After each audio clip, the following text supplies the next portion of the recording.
자, 오늘은요, 예수님의 재림에 대해서 한번 얘기를 해보려고 합니다. 예수님의 재림이요. 네. 많은 분들이 예수님의 재림에 대해서 얘기할 때 시대의 징조에 관한 말씀을 많이 얘기하거든요. 그러면서 시대의 징조, 지금 시대가 이런 일들이 벌어지고 있으니까 뭐 주님이 가까이 오실 때다, 뭐 그런 얘기들을 많이 하잖아요. 근데 그 부분에 저는 동의를 하면서도 한편으로는 정말 중요한 걸 놓치고 있다라는 생각을 해봅니다. 그래서 예수님의 재림에 대해서 오늘 얘기를 해볼 거예요. 근데 그럴 때 말씀이, 하나님의 말씀 자체에서도 어떻게 위계 질서가 있는지에 대해서 일단 한번 잠깐 좀 보도록 할게요. 자, 여러분 보세요. 디모데전서 2장 4절을 보시면 이런 말씀이 있거든요. 하나님은 모든 사람이 구원을 받으며 진리를 아는 데에 이르기를 원하느니라. 예. 모든 사람이 구원받기를 원한다라는 거죠. 근데 이런 게, 이 말씀이 신학자들이 혹은 여러 사단의 전략들이 개입이 되면서 어떻게 변형이 됐냐면은, 모든 사람이 구원을 받기 원하시기 때문에 하나님께서는 지옥을 만드셨을 리가 없다. 결국 결론은 지옥은 없다. 이런 식으로 얘기를 하는 거죠. 네. 자, 모든 사람이 다 구원을 받기 원하시기 때문에 지옥은 존재하지 않는다. 하나님께서 지옥은 만들지 않으셨다. 이성적으로 추론하면 이게 맞죠. 그러나 중요한 것은 뭐냐면은, 지옥이 없다라는 것을 이게 논리적으로 이렇게 추론해가지고 지옥이 없다라고 결론을 내버리게 되면은, 사복음서에서 예수님께서 지옥에 대해서 언급하신 그 구절들은 다 거짓이 되는 거죠. 그죠? 사복음서에서는 예수님께서 직접 하신 말씀은 다 빨간색으로 되어 있잖아요. 그죠? 지옥에 대해서 예수님께서 언급하신 부분도 분명히 빨간색으로 되어 있고, 지옥에 대해서 예수님께서는 분명히 언급을 하십니다. 그곳은 구더기도 타지 않는 곳이라고. 네. 이렇게 되면은 사도 바울이 예수님보다 권위가 훨씬 높은 게 되는 거죠. 그죠? 이 말씀이 맞죠. 맞아도 예수님이 하신 말씀 밑으로 들어가야지 맞는 겁니다. 네. 모든 사람이 다 구원을 받기 원하시지만은, 그러나 그 사람의 행위와 그 사람의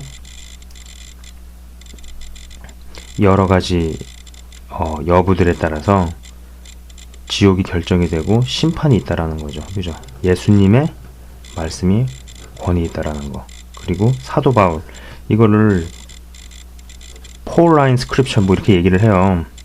이 사도 바울이 성경을 많이 썼으니까. 그러나 이 성경 구절들은 분명히 예수님께서 말씀하신 것보다 밑으로 들어가야 되죠. 이게 말씀의 하이어라키, 말씀의 위계 질서라는 겁니다. 그럼 제가 이 얘기를 왜 하느냐?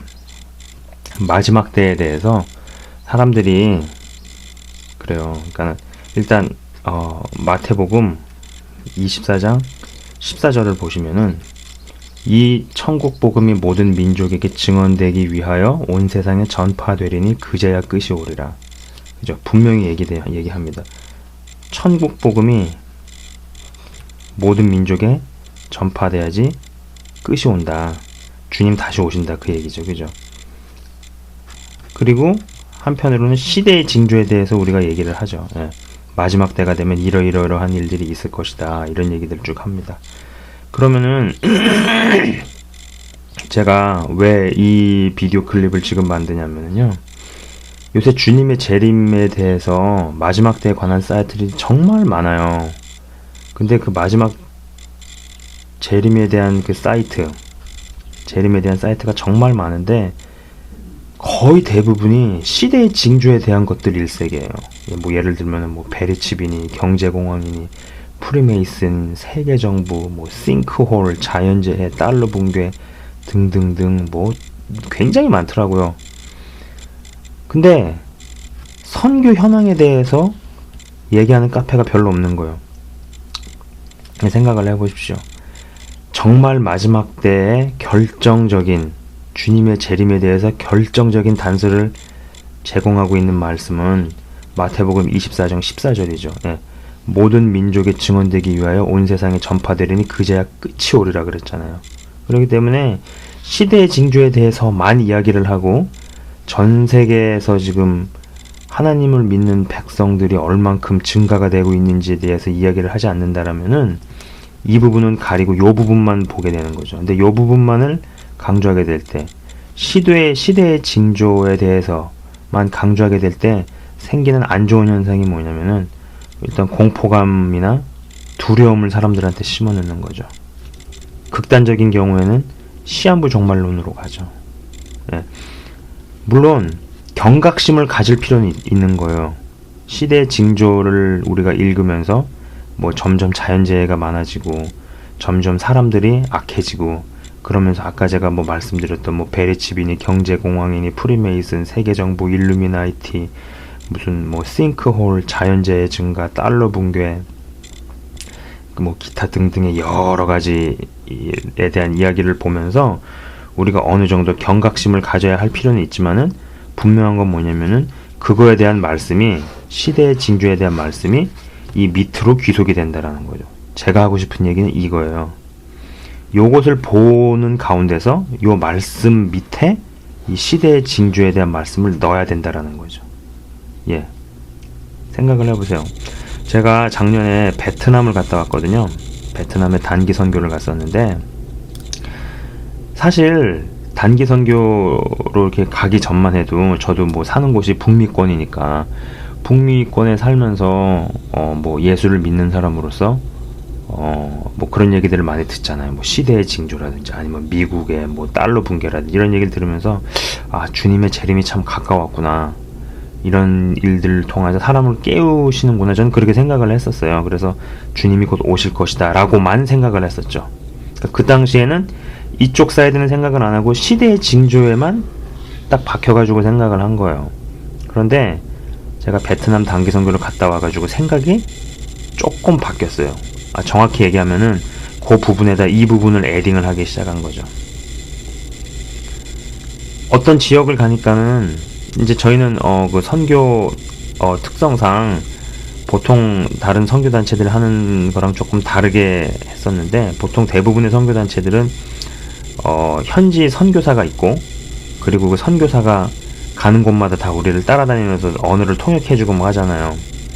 근데 우리는 진짜 그네 사람들이 사는 아니고 또 쓰는 교통수단 길거리 음식 먹으면서 우리가 서바이벌 언어 배워가지고 우리가 직접 언어 하면서 선교사 없이 다녔거든요. 그러다 보니까 진짜 실질적인 곳을 많이 갔었죠. 예. 진짜 그 로컬 피플들이 이용하는 그런 자동차라든지 이런 것들 타면서 다녔으니까.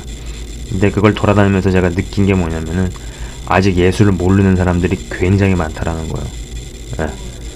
아직 예수님의 세컨 커밍은 고사하고 퍼스트 커밍에 대해서도 들어보지 못한 사람들이 굉장히 많다라는 걸 알았어요. 그러면서 이게 마지막 때로 가고 있지만은 만약에 모든 민족에 단 한 2개, 3개의 민족이라도 예수님이 전파가 안 된 시점이면은 지금으로부터 5년, 7년이 지나도 아무리 그런 징조들이 발생을 해도 끝은 아니라는 거죠. 예. 제 얘기를 오해 없이 들으셔야 돼요. 저도 주님 오실 때가 굉장히 가까웠다라고 믿는 사람이에요. 그리고 그렇게 가고 있고. 그러나 이 세계 선교 현황에 대해서 하나님의 나라가 복음이 전 세계로 어떻게 전파되어지는지에 대해서 그런 복음화율에 대해서 닫혀진 채로 시대의 징조만을 보고 강조하고 이 부분에 대해서만 생각하는 것은 분명히 문제가 있다라고 봅니다. 네. 분명히 문제가 있다라고 봐요. 이 부분에 대한 말씀은 분명히 이 마태복음 24장 14절 밑으로 귀속이 되는 게 맞는 시각이고 그것이 말씀의 하이어라키라고 생각을 합니다. 근데 제가 몇 주 전에 그 선교 컨퍼런스를 갔다 왔어요. 선교 컨퍼런스를 갔다 왔는데 거기서 근데 무슨 얘기들을 들었냐면은 이제는 이 선교도 굉장히 빨라질 거라는 거죠. 예. 온 민족에 온 세상에 복음이 전파되는 속도와 그 비율들이 굉장히 빨라지기 시작한다는 겁니다. 네. 자, 이미 중국에는 1억 5천의 크리스찬이 있어요. 지하교회 교인들이 있고, 그 다음에 파키스탄에는 8천만의 크리스찬들이 있어요.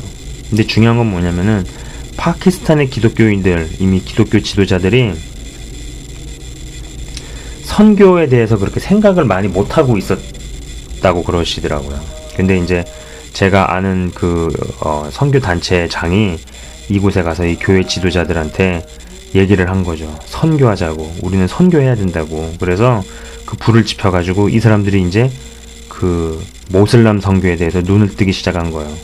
예. 그리고 중국 1억 5천 그 지하 교인들도 이 사람들이 원래 이 지도자들, 중국 교계 지도자들이 처음에 만든 그 제도 안에 만든 그 개념이 BTJ거든요. Back to Jerusalem. 이것이 사실은 중국의 기독교 지도자들부터 시작이 된 거예요. 이 사람들도 여기에 이제 막 불을 붙이고 있는 거죠. 그죠? 그리고 파키스탄에 아마 이제 8천만의 기독교인들도 곧 눈을 뜰 겁니다.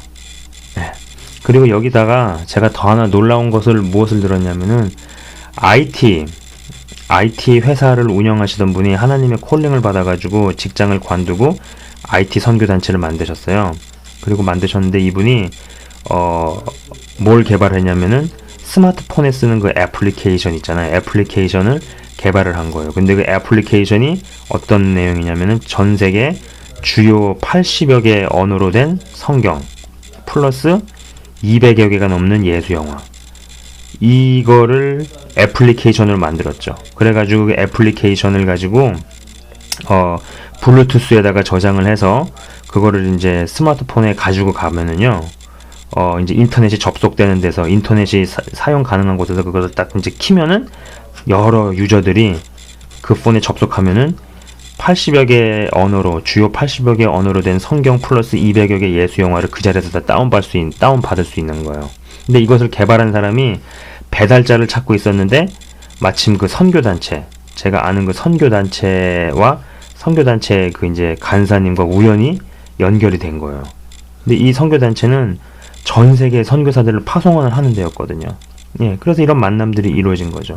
지금 현재 스마트폰의 보급률은 굉장합니다. 아마존에 사는 원시인들, 뭐 밀림에 사는 사람들까지도 스마트폰을 갖고 있을 정도로 스마트폰 보급률은 굉장하거든요. 그런 사람들한테까지 이제 이런 것들이 전달되기 시작을 하는 거죠. 예전에는 불과 몇 년 전만 해도 그리고 솔직히 지금도 중국 같은 곳에서는 성경을 굉장히 작게 압축해가지고 만든 정말 조그만 성경이 있어요. 한 요만한 크기의 성경들. 그런 거를 수천 권씩 만들어가지고 밀수를 했거든요. 근데 이제 이런 때도 사라지는 거죠. 이 애플리케이션으로 만든 이런 것들은 공항이나 세관에서 어떻게 잡겠어요. 그죠? 그러니까 이런 일들이 지금 선교적인 관점에서 벌어지고 있는 일들이라는 거죠. 예. 이런 부분을 봤을 때 마지막 때의 속도는 더 빨라질 겁니다. 예. 제가 이제 결론적으로 말씀을 드리자면은 마지막 시대를 우리가 살고 있잖아요. 그죠? 근데 제발 부디 그 시대의 징조만을 보지 마시고 세계 선교가 어떻게 이루어지고 있는가, 그리고 이런 부분에 대한 자료를 보는 것이 이 부분을 보는 것보다 더 건강하다고 저는 생각을 합니다. 물론 이 두 가지를 같이 봐야 돼요. 어느 정도의 경각심이 필요하지만 징조만 보게 되면은 사람이 두려움과 불안함에 잡힐 수 있다. 그리고 심한 경우에는